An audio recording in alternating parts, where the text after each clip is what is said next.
दोस्तों नमस्कार, मैं हरीश भारद्वाज। आज आपको सैर करवाता हूँ। दिल्ली से हम जा रहे हैं दुगड्डा। तो अभी पहले मैं आपको कोटद्वार तक की सैर कराता हूँ और रास्ते के नज़ारे दिखाता हूँ कि इस मानसून के मौसम में सड़कों के किनारे के नज़ारे क्या हैं और क्या क्या सड़कों पर क्या क्या समस्याएं और सुविधाएं गवर्नमेंट ने कर रखी है। ज़्यादा समय न बर्बाद करते हुए और चलते हैं अपनी यात्रा पर। ये लो जी, अब हम पुल के ऊपर पहुंच रहे हैं। DNDA flyway, Yamuna flyway. और आगे मैं इस फ्लाईवे का भी आपको नज़ारे दिखाता हूं। ये पुल है, नदी है, इसमें भी लोग कचरा फैलाते हैं, जबकि पहले यहाँ कचरा डालने वालों को रोका जाता था और यहाँ पर भी गार्ड। लो जी, हम कोटद्वार पहुंच गए हैं। यह है रेलवे स्टेशन कोटद्वार का नज़ारे हैं। आगे आपको मैं कोटद्वार स्टेशन दिखाता हूं और कोटद्वार से जुड़ी हुई कुछ बातें बताता हूं जो कि इस स्टेशन को आपके लिए स्पेशल बनाती हैं।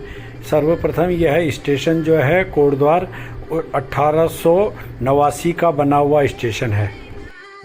इस स्टेशन का निर्माण जो है अंग्रेज़ों ने किया था और इस स्टेशन को पहाड़ों के लिए रसद और फौजी सामान पहुंचाने के लिए अंग्रेज़ों ने के द्वारा बनाया गया था। और आज भी अगर अंग्रेज़ होते तो इस स्टेशन की लाइन को आगे बढ़ाते हुए शायद वह आगे पहाड़ों की ओर भी ले जाते, किंतु इसे मैं सौभाग्य बोलूं या दुर्भाग्य बोलूं कि आज़ादी के बाद इस स्टेशन पर कोई भी आगे की गतिविधि नहीं हो पाई और यह स्टेशन यथास्थिति में जर्जर स्थिति में हो गया। और आजकल इसके रेलवे प्लेटफार्म का और बिल्डिंग का नव निर्माण किया जा रहा है। ये देखो जी, ये कोटद्वार के ऊपर की पहाड़ी वैलियाँ हैं जो कि दुगड्डा की ओर जाने वाला है। और यह आगे चारों तरफ देखो ये, और ये नीचे कोटद्वार बसा हुआ है। और ये सामने रेलवे स्टेशन है जो कि अब रेल जो है आगे जाने के लिए तैयारी में है।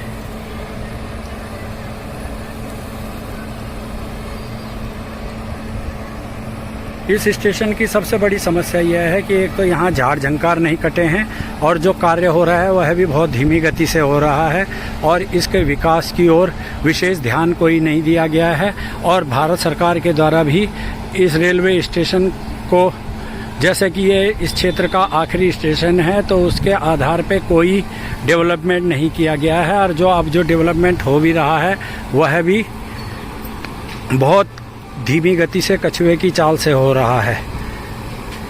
न सांसद इस ओर ध्यान दे रहे हैं, न विधायक ध्यान दे रहे हैं, न कोई स्थानीय नेता ध्यान दे रहे हैं और जो विभागीय कर्मचारी हैं उनकी तरफ से तो कोई फर्क नहीं पड़ता है, क्योंकि उनको इसकी ओर कोई रुचि भी नहीं है। उनका अपनी तनख्वाह पक्की हो रही है और अपना रोजगार चल रहा है।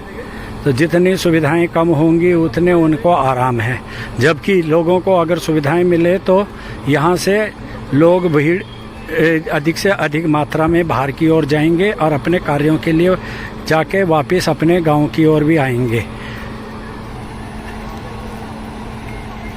यह देखो जी, इसी कोने से दूसरी छोर की ओर ये स्टेशन की ओर का क्षेत्र दिखा रहा हूँ, जो कि बैंड की वजह से पूरी तरह नहीं आ रहा होगा, किंतु ये मैं आपको दिखाने का प्रयास कर रहा हूँ कि ये देखो छोटी छोटी झाड़ियों को उखाड़ा जा रहा है, किंतु जो ये बड़ी झाड़ियाँ हैं इनको ऐसे ही छोड़ रखा है। और यहाँ पर अगर किसी का सामान उतारना हो या कुछ ले जाना हो तो यहाँ पे कोई ऐसी सुविधा नहीं है, क्योंकि यहाँ पूरा झाड़ झंकार हो रखा है और इसके बीच में कई प्रकार के कीड़े मकोड़े, सांप इत्यादि होंगे जो कि नुकसान भी पहुँचा सकते हैं।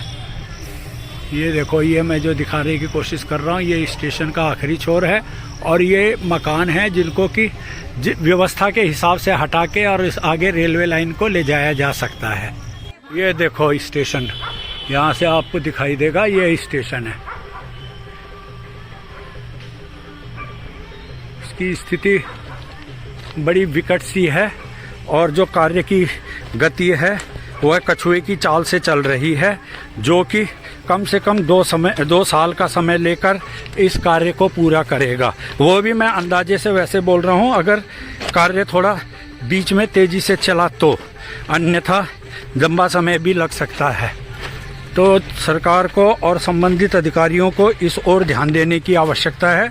और साथ ही साथ इस जो मैं विचार बता रहा हूं कि इस स्टेशन के आगे रेलवे लाइन को पहाड़ों की ओर ले जाने का विचार बनाया जाए और उसके लिए जो खो नदी है उस पर पुल बना के डबल स्टोरी पुल बनाकर उस पर बस सेवा या सड़क मार्ग और रेल मार्ग बनाकर उसको पहाड़ों की ओर ले जाया जा सकता है। ये देखो पूरा रेलवे लाइन के नीचे का ये क्षेत्र है जो तल्ला काशीरामपुर के नाम से प्रसिद्ध है। और ये सामने ऊपर पहाड़ी क्षेत्र है जहाँ की अलग अलग कॉलोनियों के नाम से विकसित होता जा रहा है।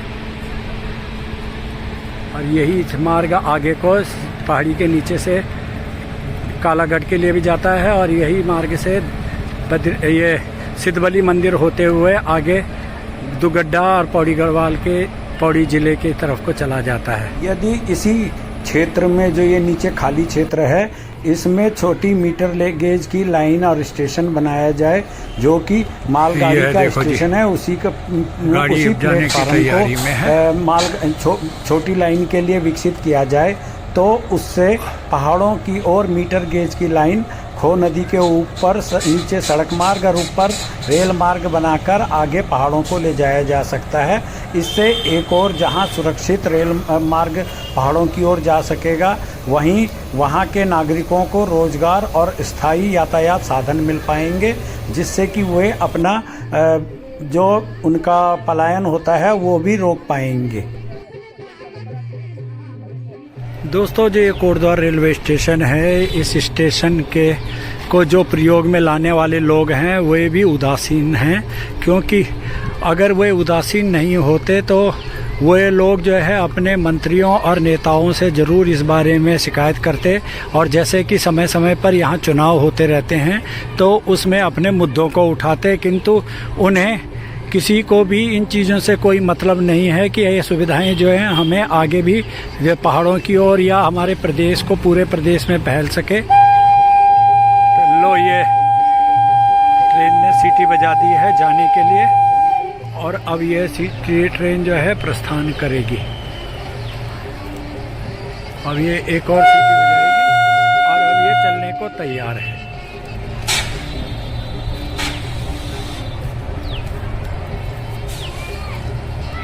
ये लो जी ये चल दी है, हरी झंडियाँ दिखा दी है गार्ड ने भी और इंजन ड्राइवर ने भी।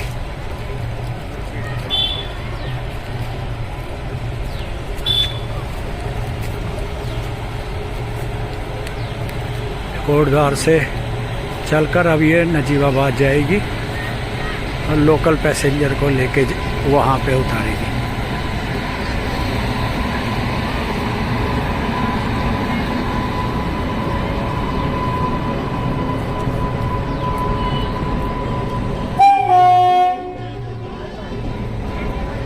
ये देखो 3 डिब्बों की गाड़ी है।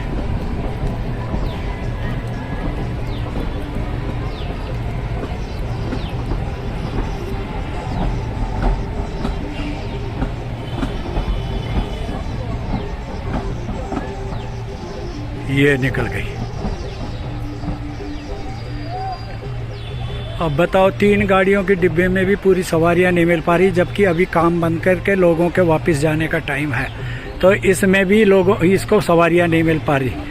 तो अगर ये पहाड़ों की ओर जाए तो कम से कम इनको सवारियां मिले और वहाँ के जो संसाधनीय है लोग जो आय के स्रोत बनाए हुए हैं उनका अपना माल को आगे मैदानों की ओर तो भेज सकते हैं। इसलिए पुनः मेरा आप सभी से आग्रह है कि मेरे चैनल को लाइक शेयर कमेंट्स और सब्सक्राइब करें और ज़्यादा से ज़्यादा लोगों तक इसको पहुँचाने का प्रयास करें और संबंधित जो विभाग हैं उन तक इस वीडियो को पहुँचाने का प्रयोग करें, जिससे कि इस प्रकार की जो सुविधा है पहाड़ों तक भी पहुंचाई जा सके और लोगों को वहां सुविधाओं के साथ साथ में वहां के क्षेत्र के पलायन को भी रोका जा सके। ये अभी देखो मैं वापस स्टेशन की तरफ से आगे होते हुए बस अड्डे की तरफ जा रहा हूं और ये जो मैं बिल्डिंग दिखा रहा हूं ये इसका पीछे का हिस्सा दिखाया था, यही स्टेशन बस स्टैंड है और यहाँ यह टिकट घर है, यह टिकट विंडो है और अभी तो कोई बस सर्विस नहीं है, तो इसलिए विंडो भी बंद है, खाली पड़ी है। किंतु यही बिल्डिंग अगर पीछे को स्थानांतरित हो जाए तो इससे जहाँ लोगों को सुविधा मिलेगी और यहाँ पे क्षेत्र में बसों की सुविधा भी अच्छी मिल जाएगी।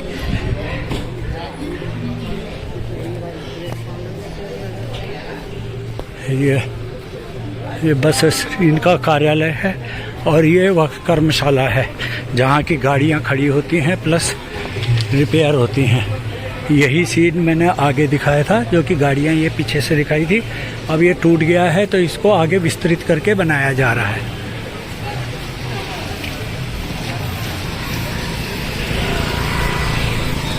और ये मेन रोड है जहाँ की ये पॉइंट है। इसके पीछे ये दुकानें जिनको मैं हटाने की बात कर रहा था, वो ये दुकानें हैं। इन बसों के इस टर्मिनल को यहाँ से स्थानांतरित करने की ज़रूरत है, इन दुकानों को भी यहाँ से हटाने की ज़रूरत है। यह जो क्षेत्र है ये झंडी चौक से होते हुए ये रोड जो है ये सीधा इधर आगे बस अड्डे की और रेलवे स्टेशन की तरफ आता है और यही आगे घूम के GMO बस अड्डे की तरफ को चला जाता है और यही घूम के आगे नजीमबाद चौक से होते हुए नजीमबाद के लिए चला जाता है। ये सबसे गंदा स्ट्रेच है। तू पहले यूँ जाने दे, मामा जी प्यार से निकालो, इनको जाने दे पहले। ये सबसे गंदा स्ट्रेच है। और वो भी जाना बोलो, निकाल रहे वो तो निकाल के ले गया आगे। ये क्या आज फुलेंडा? हाँ फुलेंडा ये दिखे तो बटे। अच्छा चल धीरे धीरे। अशोक को कॉल लगाओ जरा, मैं कॉल लगाता हूँ उसको। अच्छा फुलेंडा स्कूल स्कूल अच्छा वो इतना दूर है। ये रही नदी, ये रहा ना, ये रहा यहाँ से। चल अच्छा व्यू दिख रहा है यहाँ से, पूरा व्यू है कोटद्वार। अच्छा आगे देखिए, अभी जो लैंडस्लाइड है ना, हाँ ये कोटद्वार नगरी, पूरा कोटद्वार दिखे नो।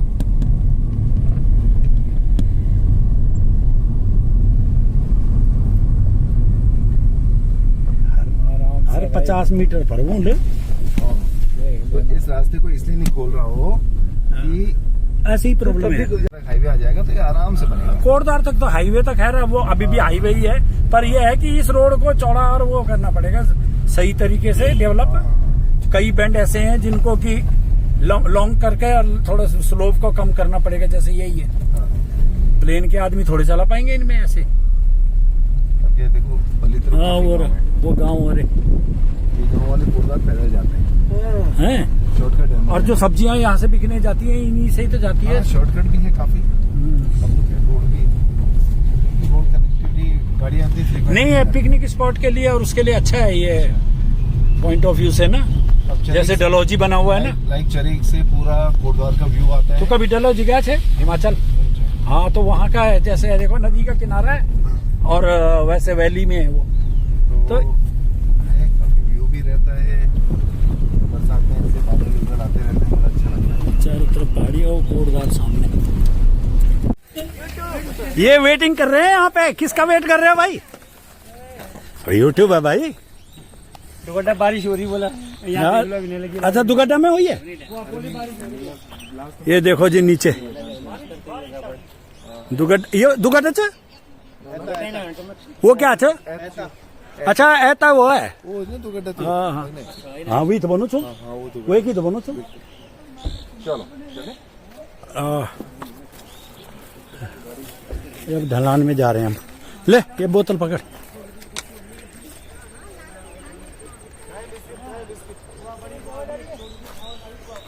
वो है जी सामने दुगड्डा और ये नीचे हम एक खेत हैं पूरे।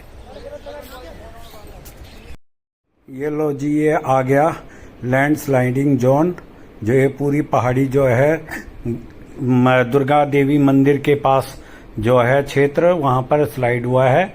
और ये बरसात के मौसम की वजह से जब बादल फटा और उसके जब ऊपर की पहाड़ी जो हैं वो उनकी मिट्टी जो ढीली पड़ गई, तो उससे पत्थर जो हैं बोल्डर सब नीचे रोड पे आ गए, जिसमें कि जान माल तो बच गया, लेकिन रोड का काफ़ी नुकसान हुआ है और इसकी वजह से यह रोड जो है बहुत खतरनाक स्थिति की हो गई है।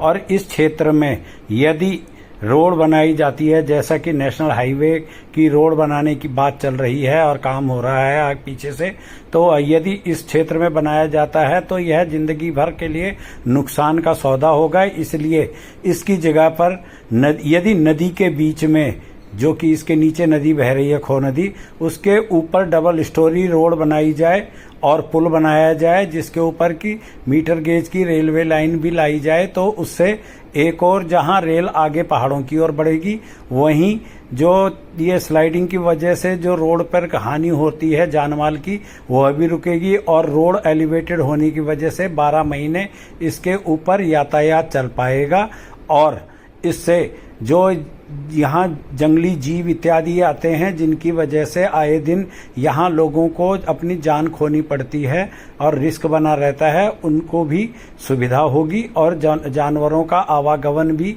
आराम से हो सकेगा। तो सरकार को इस ओर ध्यान देने की जरूरत है। और अभी तो इस क्षेत्र में पुल का काम चालू नहीं हुआ है या सड़क का काम चालू नहीं हुआ है, तो उसके ऊपर विचार किया जा सकता है। ये देखो, ये जो दिखाई दे रहा है खंड, ये पूरा तकरीबन 300 मीटर 400 मीटर का और कहीं कहीं पे तो आधा किलोमीटर से ज़्यादा का एरिया है जो कि पूरा डैमेज हो रखा है। और यह आए दिन नीचे को पत्थर मिट्टी गिरते रहते हैं। जैसे थोड़ी बहुत बारिश हुई या ज़्यादा धूप हुई तो उसी में ही मिट्टी ढीली होके पत्थर नीचे को गिर जाते हैं और उससे किसी के ऊपर भी कभी भी जान का नुकसान हो सकता है या गाड़ियों का नुकसान हो सकता है। तो सरकार को इसके बारे में ध्यान देने की जरूरत है। मेरे कुछ व्यूअर्स का मानना है कि यदि खो नदी के ऊपर एलिवेटेड डबल स्टोरी पुल बनाया जाए तो उससे ये इस रोड का और रेलवे लाइन को आगे बढ़ाने का समाधान दूर किया जा सकता है। तो आप भी अपनी सलाह दें और अपना विचार जो है मुझे बताएं। तो ये है जी दुगड्डा का पुल इस और पुल ये के दोनों तरफ जो है अतिक्रमण किया हुआ है और उस एरिए को जो है कब्जा किया हुआ है।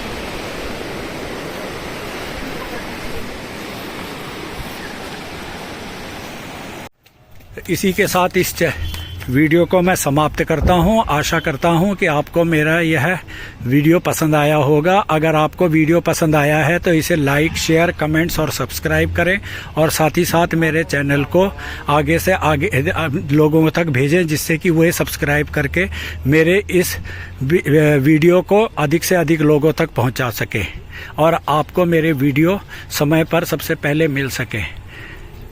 धन्यवाद। जय उत्तराखंड, जय देवभूमि, जय बद्री विशाल, जय केदारनाथ बाबा की, जय सिद्धवल्ली बाबा की।